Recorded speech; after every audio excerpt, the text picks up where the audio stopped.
think I'm going. So, first time trying out OBS. I think everyone will be able to see the timestamp on the bottom right here. It's September 6th, 2021. Just trying to do a tech check on this software. I don't know if my levels will be all screwed up, you know, these sorts of things. But in any case, what I'm looking to actually accomplish here is working on my D&D campaign, which is called Ivesgard. We're pretty deep in.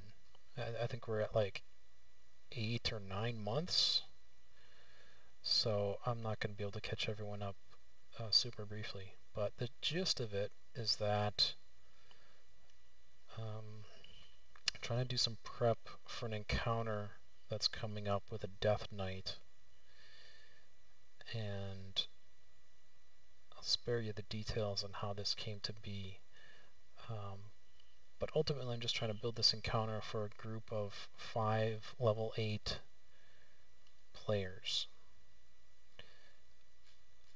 And obviously the centerpiece is the Death Knight, and then obviously there's going to be a nightmare that will be accompanying him. I think, you know, depending on who you might talk to, they might say something like, where's my encounter builder? So obviously shout out to these links that I'm using for resources. But I think people that are kind of slaves to the CR system might look at this and say, oh my god, a Death Knight for a group of level 8s, that's crazy. I think there's a lot of problems with the CR system, at least according to like this site as an example. And I trust that they're implementing this, you know, by the book, so to speak. So I'm not faulting the site in the slightest. But they'll be like, yeah, well, that's way too difficult. That hasn't borne out my experience whatsoever. I think that if you kind of go by the Dungeon Master guide for D&D 5e and try to build encounters based on those CRs, you're going to end up with a whole lot of boring encounters. And part of it is philosophical too, I guess. Like, I would rather have a really challenging combat than multiple sort of filler combats where it's like, hey, you know, we're playing D&D, so we're going to just fight some stuff to fight some stuff. That's not interesting to me. That's not interesting to me as a DM. That's not interesting to me as a player either. I think from my perspective, the combat should be a sort of puzzle. And I definitely want quality over quantity when it comes to combat. Certainly there are cases where you want to try to maybe bleed resources from the group, you know, and that's a different sort of test. And we just actually went through that. We had a pinnacle battle, which was 5 phases, which really was trying to stretch their resources, which I think I did pretty successfully. But even still, like, those weren't pushovers. Like, phase number 2 was a young red shadow dragon, which actually killed one of the party members, and they had to revivify to get that party member back. But in any case, the short of it is that for 5 level 8s, I think a Death Knight is completely reasonable, and I think if I put him on the field by himself, I think it would even be too easy. I think, you know, just looking at the stat block, and I mean, I'll dip into the characters here too a little bit, because that's part of the equation, but I think any group of 5 competent level 8 Dungeons and Dragons players wouldn't have too much trouble with a Death Knight, right? I mean, what are you looking at, really? It's like, okay, he's got his Hellfire Orb, and it's, oh no, it's 20d6. And it's a big saving throw, but But look, it's fire and necrotic. Players should have, some sort of sense of how to mitigate that. And the group fully knows. They've seen this Death Knight. And there's a couple that are metagamers that, I'm 100% certain they're looking at this stat block. So, try as I might, and we can maybe debate whether or not that's truly metagaming or not, but they're going to know what they're up against here. And if not, I think certainly someone could make a logical conclusion, right? That, hey, it's an undead Death Knight. If there's elements to be brought to bear, he's probably got some necrotic stuff, right? Same as if you're fighting a red dragon. Probably has some fire stuff. So, mitigations around necrotic and fire help undercut this hellfire orb, as well as just, make the save. Make your save. Which, not to sound flippant, right? So here's maybe we'll dip into the characters we're talking about a little bit. But part of the reason that I don't feel like that's a terrible save, even though it's DC 18, is that there's a paladin. We have a paladin in the group. Goes by Alistair.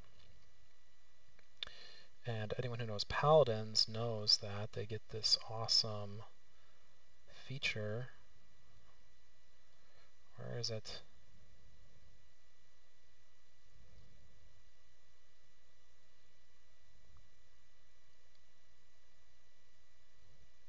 Of course, I can't find it. Basically, they get an aura. It's a 10-foot radius aura, and everyone in that radius gets +5 on all their saving throws. And so you can see reflected in D&D Beyond here, shout out to D&D Beyond, Alistair's saves have that +5 built in. He also has a luck stone, which gives him an additional +1. So his saves, the paladin here being the tank, his saves are pretty crazy. Obviously, Dex is what we're looking at here, which is only +7. But I don't know if you noticed when I was peeling through the features here, but he does have the lucky feat. He is a paladin of Timora. So I felt like use of the lucky feat was justified and on brand for his character concept. He loves to roll dice. I mentioned the luck stone. That was very much on brand for his character. I don't think he's ever going to let go of that luck stone. So yeah, I understand that some tables will sort of outlaw lucky, and I guess to be fair, maybe my table is one of those tables. But for his character concept, I felt like it made sense, so I didn't have any problem with him having the lucky feat. Other characters, it's kind of a different story. But anyway, suffice it to say, the tank definitely has tools to help not only himself, but the rest of the party make that save, should they need to. Alright, so who's the rest of the party? Well, we've got an archer, fighter, rogue, assassin in Dawn here. She's not going to be up in the mix. She has sharpshooter and a longbow, so her effective range is 600 feet. So as big as I make the map, she's going to be looking for a strategic, possibly elevated position away from the rest of the group. So, from a strategic perspective, playing as, putting myself into the shoes of the Death Knight, right? He's not going to throw a Hellfire Orb at a lone sniper. Probably not. Probably not happening. So I'd be looking for at least 2 targets, hopefully 3. It's your standard sort of fireball radius, 20-foot radius sphere. So I'd really be looking for 2 folks. If I can only get 1, then honestly, I feel like I go triple attack longsword. I feel like that's probably the way to go instead. If it's just one, if it's just like mono a mono with Alistair. So yeah, I'm not worried about Dawn, and even if I were, she gets +8 on her dex saves. And if she's clumped up somehow with Alistair, that becomes +13. But as I said, quite certain she's going to be away from the combat. I don't think she's going to have to make that save. Then we have Gerdwin. We have some extraneous character sheets here that we should really clean up a little bit. But then we have Gerdwin, who is the druid, Circle of Spores druid. And functionally speaking, Gerdwin fills the role of the healer for the group, because there is no cleric. So it's sort of like the druid and the paladin kind of tag team healing responsibilities a little bit. But Gerdwin is definitely more caster oriented than melee or beast shape oriented, which shouldn't be a terrible surprise for folks who understand Circle of Spores, which is to say that Circle of Spores uses its beast shapes, its wild shapes for symbiotic entity, not to turn into beasts necessarily. So they're more about using that for their wild shape feature and staying in their caster form so they can continue to cast spells.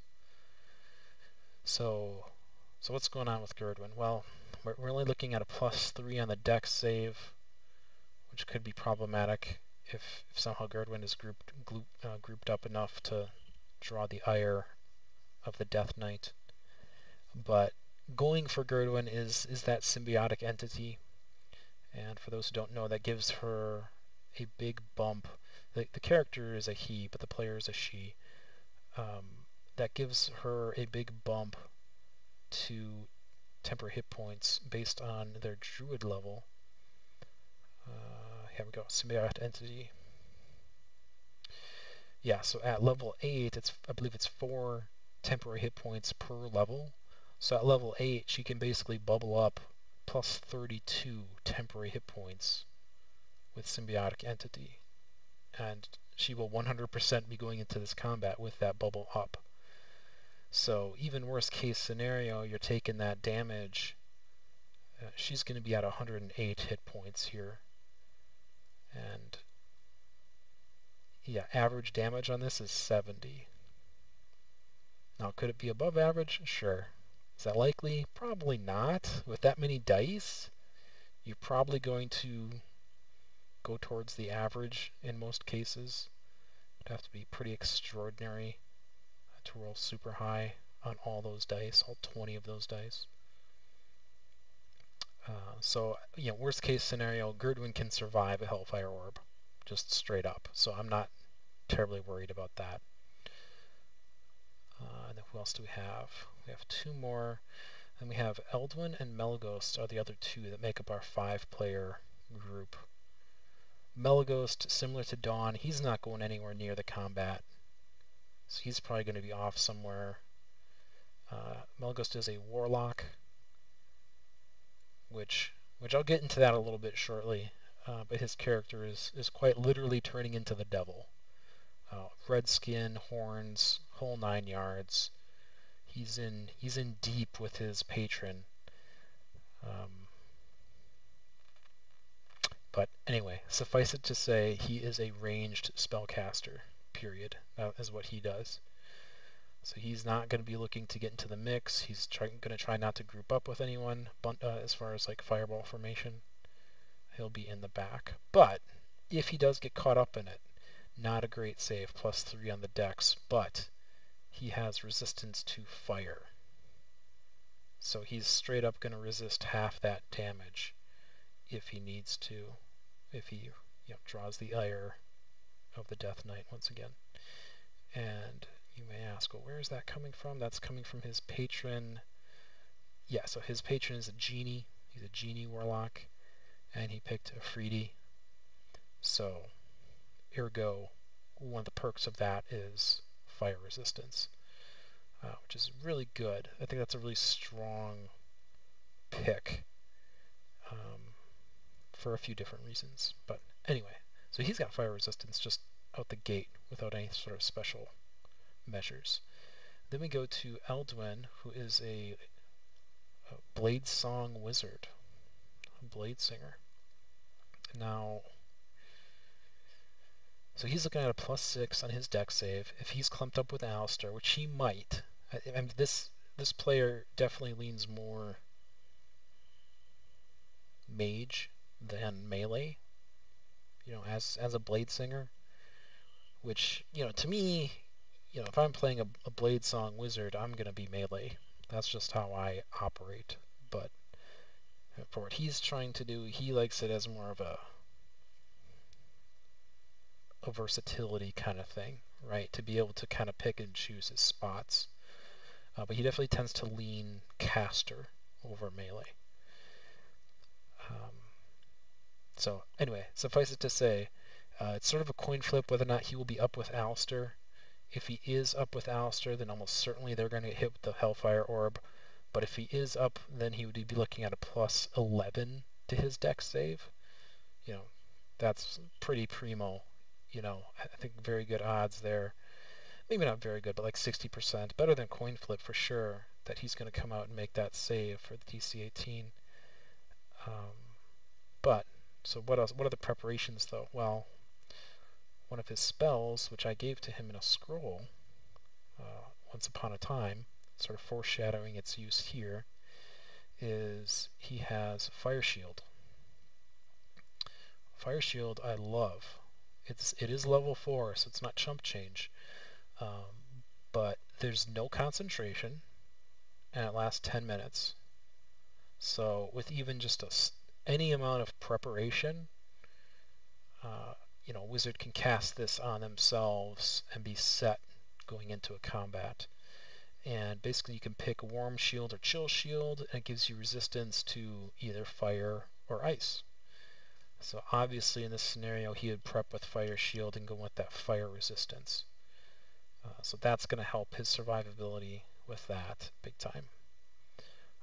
It also has a cool sort of knockback damage effect when someone hits them with a melee attack,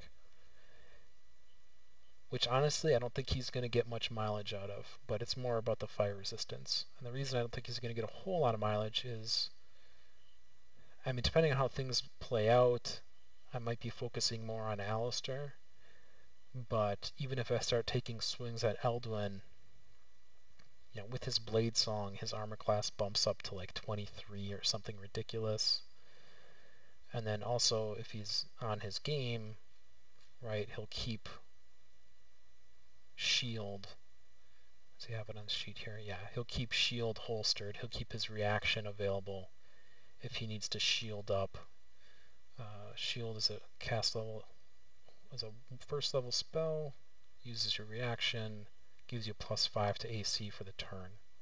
So he can shield up to like a 28 armor class with his blade song or something crazy. So it becomes very difficult to hit him. So yeah, that's just like the 10,000 foot view of the characters and what their mitigations might look like. Obviously, depending on how crafty they are, you're probably going to be looking at some sort of suite of buffs. That could be Bless. That could be, obviously Bless would help with the saving throws.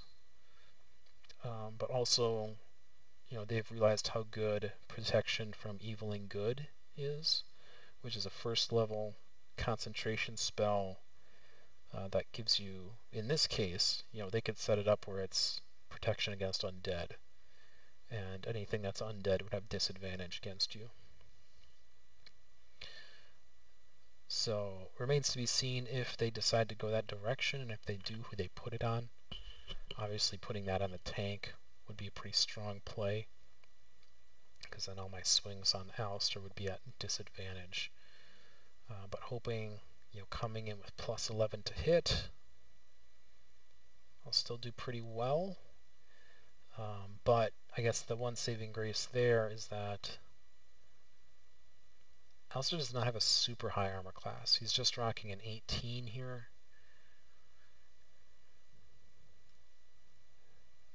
That is from his adamantine plate.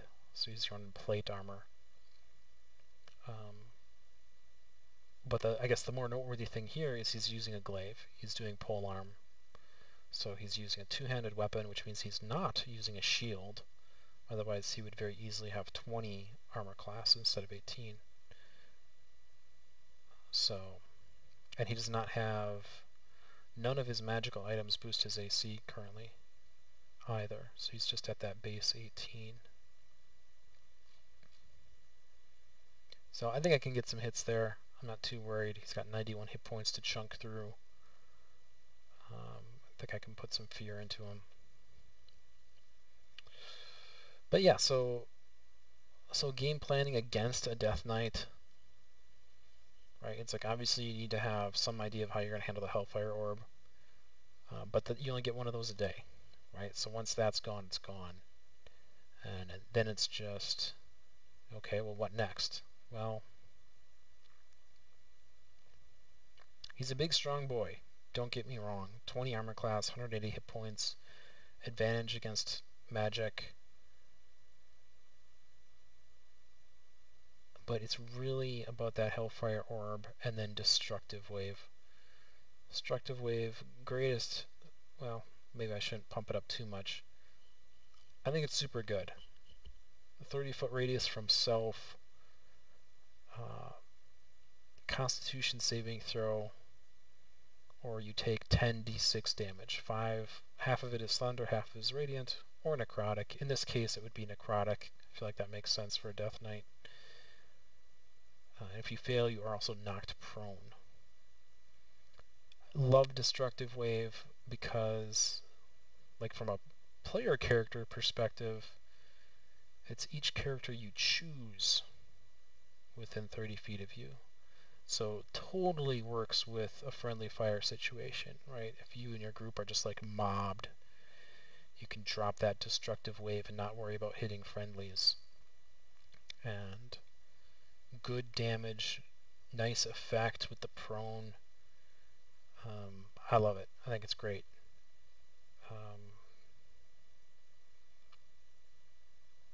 So he has 2 of those. But, you know, again, if we go back and look at Alistair here, because he would probably be up in the mix, it's a Constitution save, and Alistair's looking at plus 10 on his con save. So I like his odds there, you know, especially again if they run a bless, that's going to help them a lot. So, but I mean, it is a spell though, right? And I didn't mention it previously, but Eldwin and Melghost both have counterspell. So, well, I mean, we'll see how Melghost plays it. But both players have kind of messed up counterspell range in prior combats. We'll see how savvy they are about it this time around. But in theory, at least, if they're in range, that's 2 chances to counterspell Destructive Wave. And certainly strategically, they should be thinking about tag teaming that to the greatest degree possible. Because again, not to metagame too much, but those are the 2 guys who are probably looking at the stat block. So if they're smart, they're looking at keeping this Destructive Wave under control. Not really a lot of interesting stuff happening in this spell list otherwise. If someone had haste, the wizard hasn't taken haste yet, which is a little strange to me, but if they did, you know, then maybe Dispel Magic would come into play. But yeah, I don't see a ton here worth casting when, you know, there's the opportunity cost of, okay, instead of casting that, I could swing 3 times at plus 11 to hit with my long sword that does, on average, 27 points of damage total with the slashing and necrotic. So that's like 75 damage a turn if you hit all 3, which is enough to put down almost every character in the party, especially if they've already been softened up by a Hellfire Orb. So I don't see myself going to these a lot. I'm probably coming in looking to land a Hellfire Orb on more than one character, and then just waiting into melee. And if people try to group up on me, I'll Destructive Wave. That's probably the rough game plan. I'll probably start out on the mount, on the Nightmare, because I think that's a fun way to approach it. And the Paladin will most likely have his mount available, which is maybe a good segue into kind of what I was thinking for this combat, right? So you're going to have the Death Knight, who's a fallen Paladin, and you're going to have on the other side of the encounter, like a non-fallen Paladin, an actual Paladin. So there's sort of that, mirror image kind of thing going on. And I figured, like I said, they'll both start with their mounts. And I can sort of frame it up as like a challenge, like a one-on-one thing. But there's no way he's actually going to attempt to fight the Death Knight one-on-one. I don't think that's realistic. The rest of the group is going to jump in, so I think it makes sense that the Death Knight is going to have some buddies too.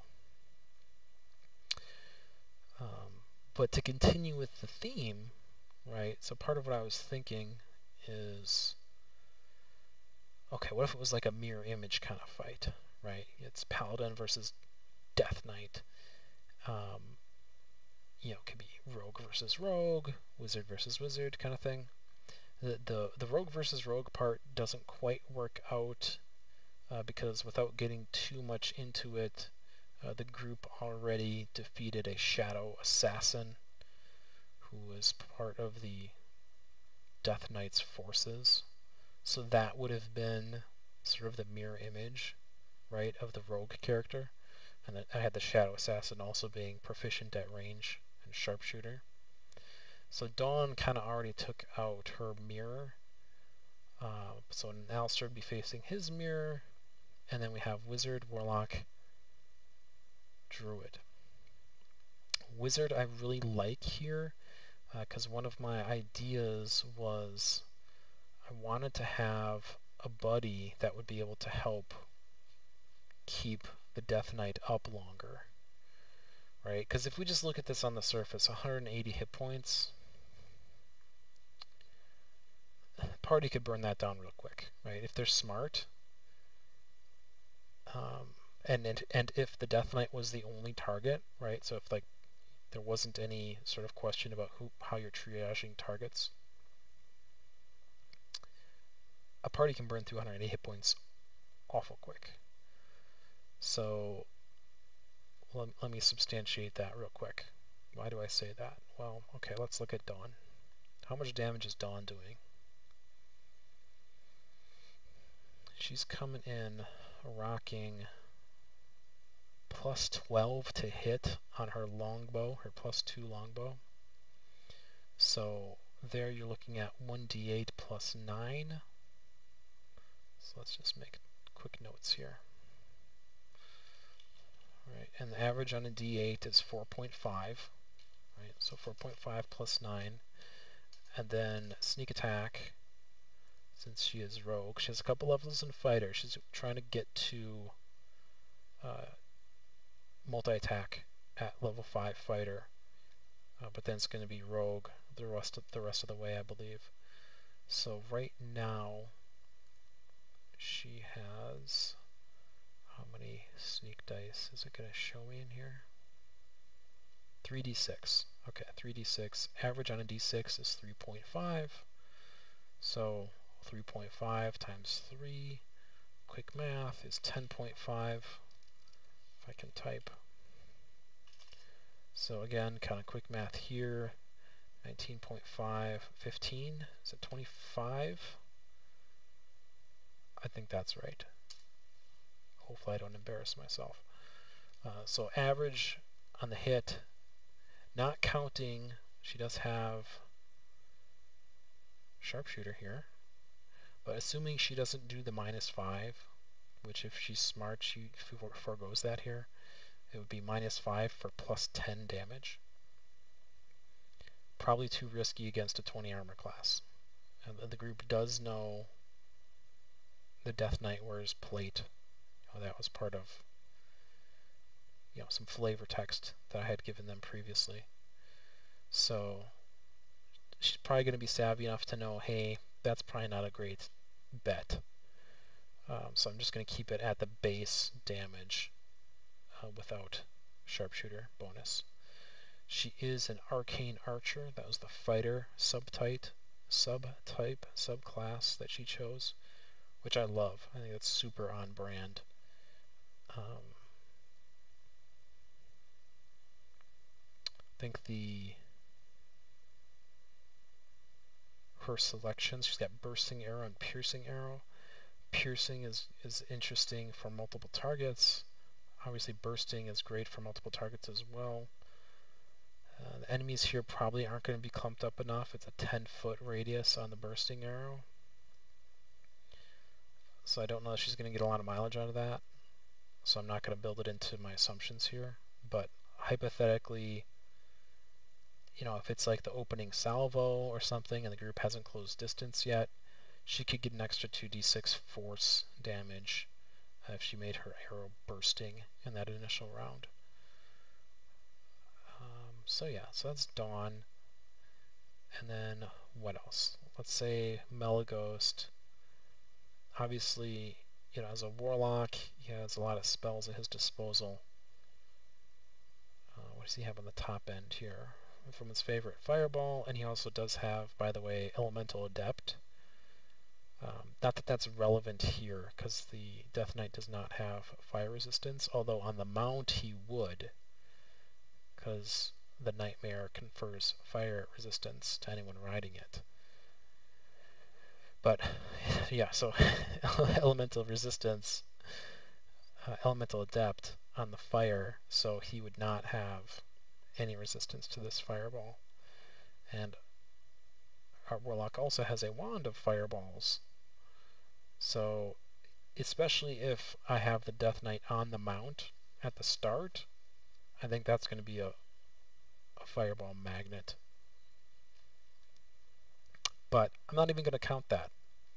Let's play conservative here. Let's say that our Warlock just throws out an Eldritch Blast, for which he is plus 10 to hit, and he does 1d10 plus 5, and he gets 2 shots, right, at level 8. So that's 2d10 plus 10 if he hits for both. So average on d10 is 5.5. 2d10 plus 10 on average, we're talking 21. Right, so if he just does Eldritch Blast, we're looking at 21 there. And again, I know folks are probably going to say, like, oh, well, you're assuming everything's going to hit. It's like, yeah, I am. But this is usually how it ends up playing out. The misses kind of end up washing with folks that do more damage. And it kind of balances out. Let's look at Gerdwin really quick. Gerdwin is not super offensive. Like I said, this is more like the healer of the group. But hypothetically, let's kind of just see. Especially at level 8, when you start having more flexibility in your spell slots. This particular character does have a Wand of Lightning Bolts as well. So I think that's probably a likely outcome, is a Lightning Bolt almost every turn coming out of Gerdwin. But let's play conservative. Let's just assume that Gerdwin throws up, instead of doing something like a Healing Spirit, which is probably the smart play, or, Jesus, Heat Metal. Heat Metal is the worst, right? It is concentration, so there's that. But she's going to be able to give the Death Knight disadvantage just from Heat Metal. So if they're smart, they talk about this and realize that protection from evil and good is redundant with, the game plan of the Druid using Heat Metal. Certainly this is the smart play, in my book.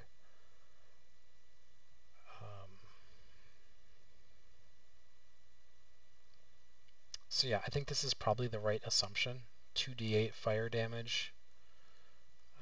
If he's on the mount, he'll have resistance, but honestly, I don't see the mount lasting very long in this. Or if it does, I don't necessarily see him on the mount terribly long, beyond the first, turn or so. Maybe there'll be like a charging kind of joust scene with the opposing paladin. But I imagine he'll dismount or the mount will be killed in short order. So I'm not going to assume resistance there. I'm just going to assume 2d8. Average on a d8 is 4.5, so that brings us to 9 there, which isn't huge, but again, I'm just making some quick assumptions here, trying to figure out party damage. Eldwin, again, Eldwin is super hard to figure out. He's going to have... He's also going to have access to Fireball, and again, I think that's probably what happens in reality, as he drops a Fireball.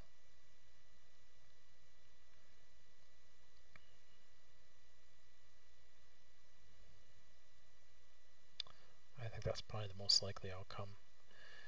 Melee is also an option. As a blade singing wizard, he can swing twice and also do like green flame blade on one of those swings. So just for the sake of these numbers, let's go ahead and make that assumption, because those are renewable resources, right? He's not burning spell slots to just do melee. So let's just go ahead and say, and that he's not even dual wielding.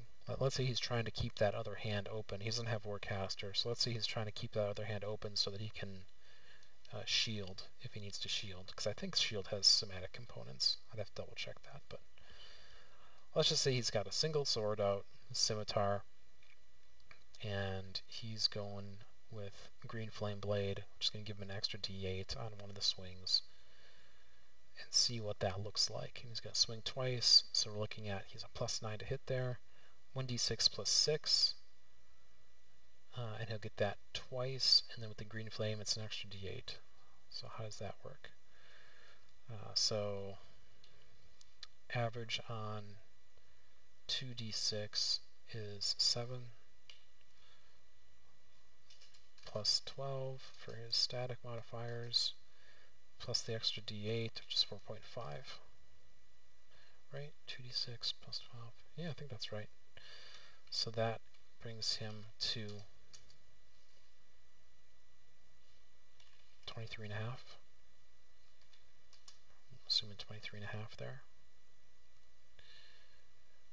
So again, I think for the spellcasters, I think I'm being super conservative. Melee are a little easier to guess, but not really, because now we get to Alistair. And Alistair can swing 3 times. 2 from his multi-attack, and then bonus action, Pommel Strike. So he's swinging 3 times. Obviously I don't think it's on D&D Beyond here, because it's sort of a homebrew kind of thing, but so let's just run with that really quick. 2 swings at +9 to hit with his +2 glaive. 5.5 is average on a d10, times 2 is 11, plus 12 because his modifier is 6, and let's just say he hits both times. And then if he pommel strikes, that's a d4. Do you still get your modifier? I always forget this. Let's find it really quick.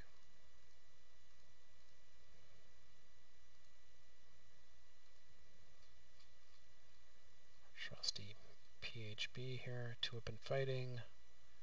You don't add your ability modifier to the damage of the bonus attack. Great.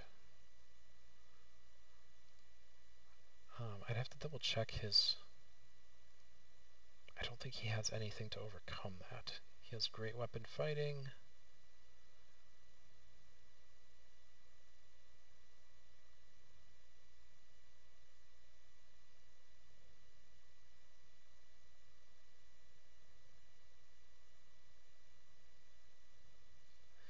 Yeah, I don't think he has anything to overcome that. We might have been doing that wrong in the last session, though. I'll have to send a message to double check that with him. But average on a D4 is just 2.5. So that brings us to 23, 25.5. So he's the #1 damage dealer by a hair using these assumptions. Is that right? 23, 25, 5. Yeah, that's right. Again, and these are super conservative, right? Because the casters are going to be dropping fireballs. The druid, I mean, the druid probably is going to do heat metal, but every turn thereafter, you're looking at a lightning bolt, most likely. And then, obviously, with your paladin, too, like, he's just going to go crazy with Divine Smite, I expect. And especially against an undead, he gets a bonus damage die from because it's undead. So even a level 1, I think he's looking at 3d8 radiant on Divine Smite. And you know, there'd be, I don't think there's anything holding him back from using level 2s, right? I mean, he doesn't have Prayer of Healing as a non-combat heal. Misty Step, he's probably not using that. He has a cloak that gives him a free dimension door. So if he needs to close distance, that's probably how he's closing distance. But he's going to have his mount, so he's going to be able to have the mount dash like 120 feet. I don't think he's going to need mobility in short.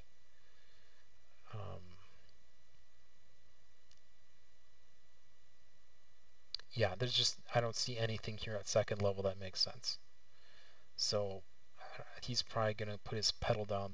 I assume he should put the pedal down and just start second level Divine Smiting the crap out of this Death Knight. So again, there you're talking, I think, 4d8 radiant per hit. So he's just going to go nuts. But again, so let's just, with these conservative numbers, what happened? There we go. With these conservative numbers, I'm going to use the calculator for this, just because I don't want to embarrass myself and get it wrong. 5 plus, and it's just easier. 9 plus 23.5 plus 25.5. 104 damage, right? Just with these super conservative numbers, we're talking 104 damage if everything hits. And again, you know, I'll say it again, like yeah, I'm assuming everything's going to hit, but I'm also assuming they're going to use their like minimum damage option, right? Like, the casters are going to be dropping fireballs, which is going to be guaranteed damage, even if he saves, which he probably saves, but. And then again, Gerdwin's probably going to be going lightning bolt, or maybe even a call lightning. But call lightning is concentration, which I think would be a bad play, right? Because then you're not doing heat metal. But, you know, all of that being said, right, all those caveats and addendums, dude's got 180 hit points, and the group is putting out 104 points of damage per round, minimum, right, with these baseline assumptions. And, you know, this isn't my first rodeo. Like, I've made these assumptions in other combats as well, and that's usually how it plays out, right? It's like you usually end up having an encounter that's like 3 rounds, or 4, you know, tops. So yeah, if it's just the Death Knight, I think it's going to be super anticlimactic. You know, I don't care what the challenge rating says. They're going to burn him down, you know, potentially in 2 rounds. You know, and that means potentially he only actually gets 1 attack, right? Depending on how the initiative shakes out. He does not have a great initiative here, right? He's +0 on his Dex mod. So he's just doing a straight D20 for his initiative. So yeah, it's entirely possible he only gets 1 attack, which is depressing. But, you know, he does have the parry. He can reaction parry against 1 melee attack that would hit it. So, you know, I try to parry one of Alistair's strikes if I can. I'll try to get him a second turn. But suffice it to say, he needs buddies. This is not gonna. I don't think this is gonna be an interesting combat if it's just him alone. They're just gonna murder him. You know, maybe he, nukes a couple people with the Hellfire Orb, and maybe even one of them goes down. But as long as the party isn't dumb and panics, they would have him burned down inside of 2 or 3 rounds. So back to my point. I got into a little tangent there. I really want to have like a wizard and or warlock buddy, which sort of fits with the mirror fight concept, so that one of them can do negative energy flood. Probably the wizard, right? If I can have a level 10 wizard that has access to 5th level spells, then he can do negative energy flood, which, it's sort of the question, like, well, how do you heal an undead? Negative energy flood is how you heal an undead. I think this is from Xanathar's. Don't quote me on that. I mean, used offensively, it's a con saving throw for 5d12 necrotic on a fail, yada yada. But the interesting part is if you target an undead, there is no save, and it gets temporary hit points. I wish it was the full 5d12, but it's half of the 5d12 it gains as temporary hit points. So certainly round number 1, or maybe even pre-round number 1, depending on how the combat circumstances play out, I want that mirror image of Eldwin to buff our Death Knight, to give him some temporary hit points. I think that's a fun thing to do. And then I'd probably have him, because Eldwin leans spellcaster, I'd probably have the wizard, the mirror image version, lean more melee and control, right? I think I would have him not necessarily look to nuke the party. That's already what the Death Knight is looking to do. I'd probably have the wizard have counterspell and want to get into the mix a little bit, get into melee as a blade singer, and get up in that range, and then be able to counter spell potentially, or just shut down a fireball, or those sorts of things. So I'd play more as like a melee control blade song wizard. So that was the thing I was game shopping with there, or workshopping, I should say.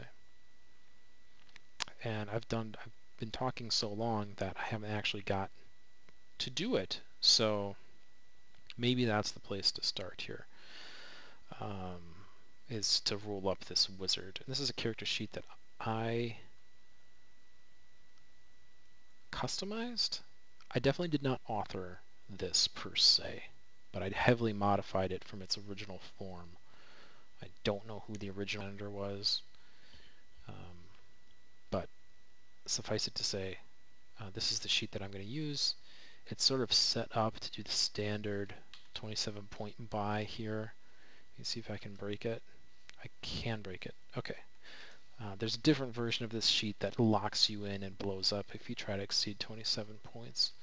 But this one I had altered in case you're not doing. And I just realized that my mic was loose there. So I might have been talking to myself and not even recording the audio for some indeterminate amount of time. But too late now. That's what the tech check is all about, I guess.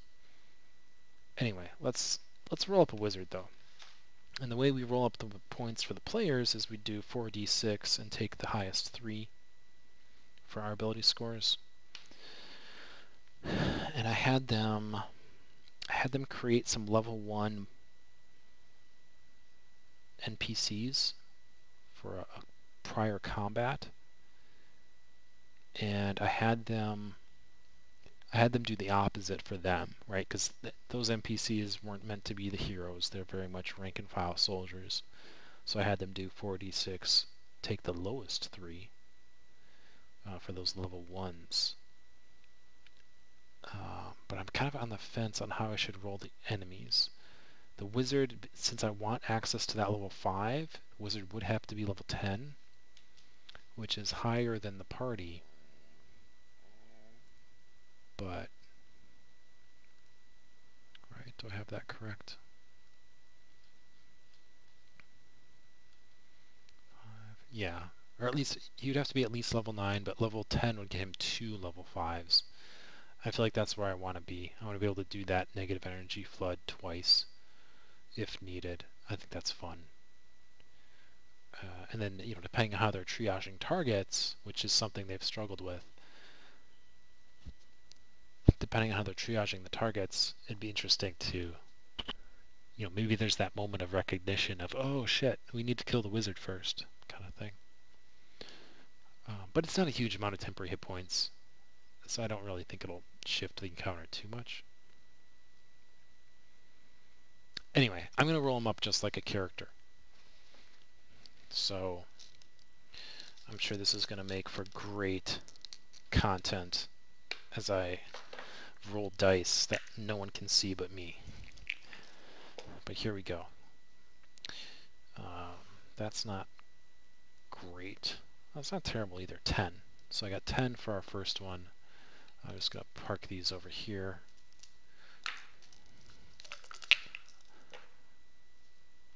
Oh, that's really good. That's max. That's 18. 3 6s and a 1. So that's almost certainly going to be intelligence. Let's see what else we get. Oh, that's pretty good too. 14. 5, 6, and 3. Yeah, that's 14.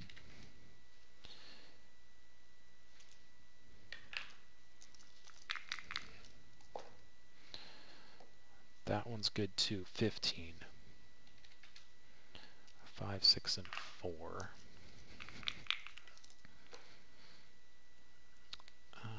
There's another 14. 2 6s and a 2.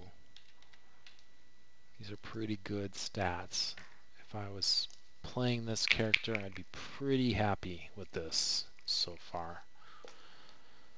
And then we have another 14. 2 4s and a 6. That's pretty good. I would be pretty happy with that, huh? Alright, so obviously we'll get rid of the racial stuff for now. Certainly we're going to want the 18 in intelligence.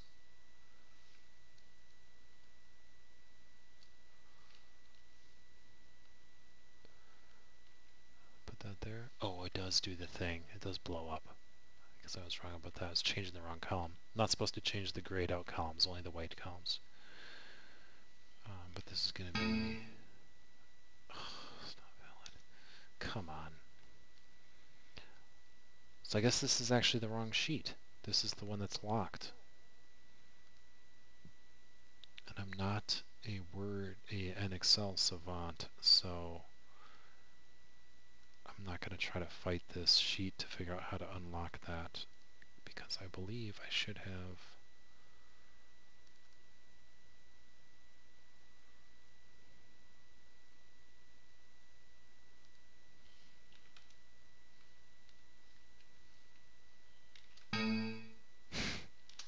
Nope, I guess I was wrong. I don't have these unlocked. Great. Awesome. Awesome content. Starting strong.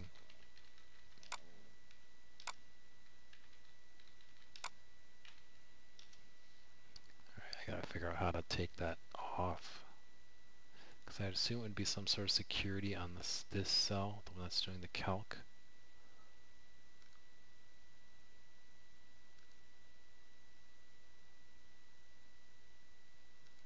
Here we go. This has to be it. Data validation.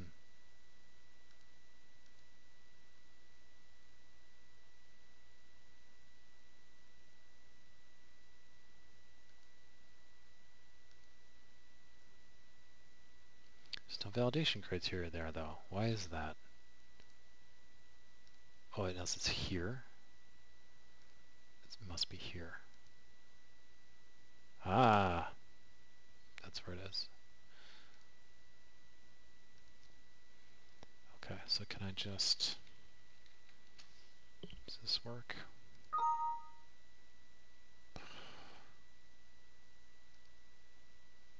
No, that'll work. I'll just clear them all. There we go. Alright. Snipped my scores here. Alright, geez. Learning on the job, I guess. Learning on the job. So there's our 18 int. Second highest, you're a blade singer. Obviously you want that 15 in dex. Right? We're bringing Dexy back. Base is 8, so you need plus 7. Yeah, there we go. There's our 15. 14, obviously want that in con. So that looks good. Strength is our dump stat. Put that 10 up there. Actually, charisma would probably make better sense. But what we're gonna put a 14 in charisma just because we can, just to rub it in. Yeah, so I think that looks right. 10 here, 18, 15, 14, 14, 14. Yeah, that's a really good character. That is really good. Even for a character, even for a build that needs to push 2 stats, right? I think that's pretty darn good. And let's just go ahead and assume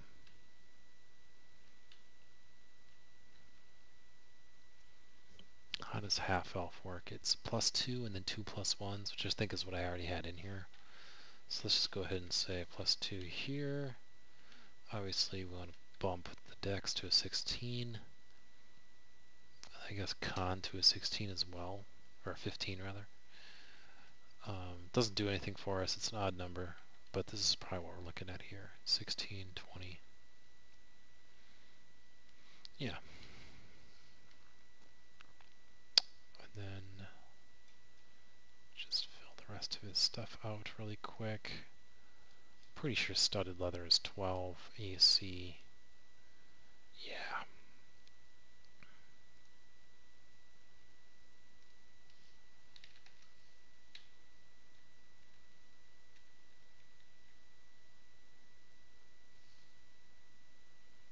Is that right? Yeah, so 15 armor class here. That's correct, I believe. 12 plus 3 from the dex mod.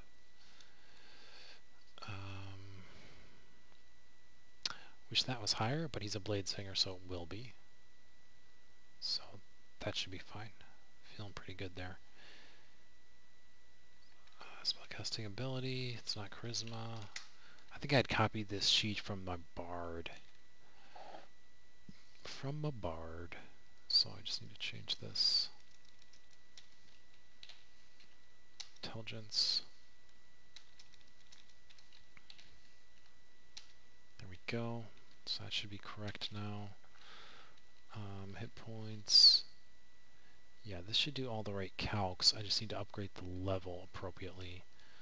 I don't know how much XP we need. Oh, awful close. Good guess. Starting out. There we go. So that'll give me the standard HP. We're looking at 73 for level 10 Bladesong Wizard. Oh, this is wrong. It's not 8 because their die is a D6, so it'd be 6.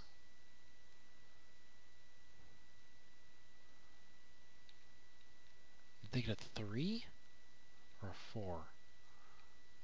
I think it's a 4. Double check. I've never played a wizard.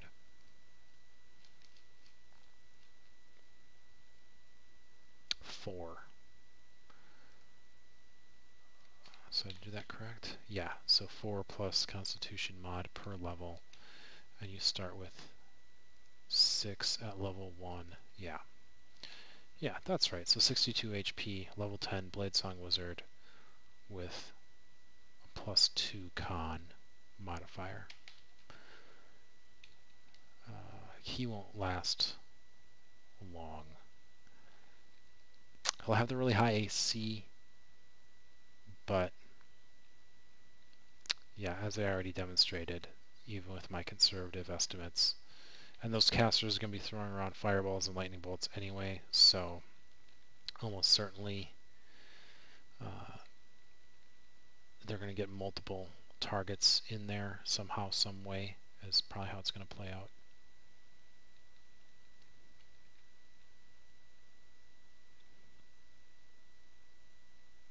I don't think I need anything else here. I think that's all I really care about. Obviously, we're not going to get into skills and things. That shouldn't be relevant for an enemy character.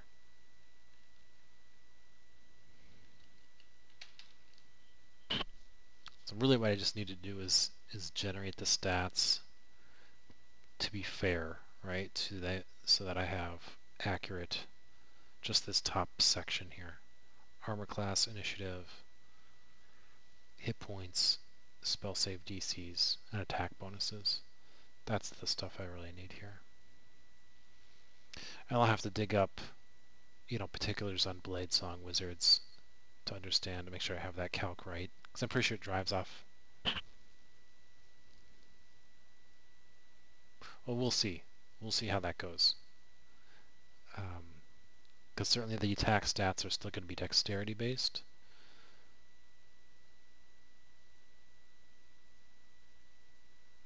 But I'll just have to double check what they get.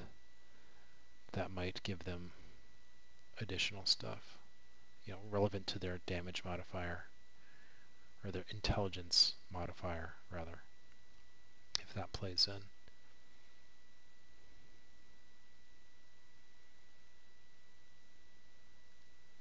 Oh, and then proficiencies, int and wisdom.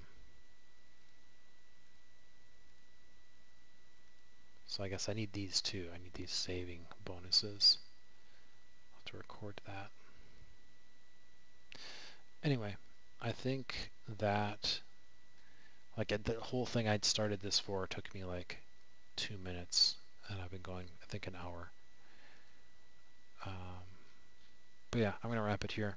We'll see if any of this recorded and what the quality is like and how big the file is.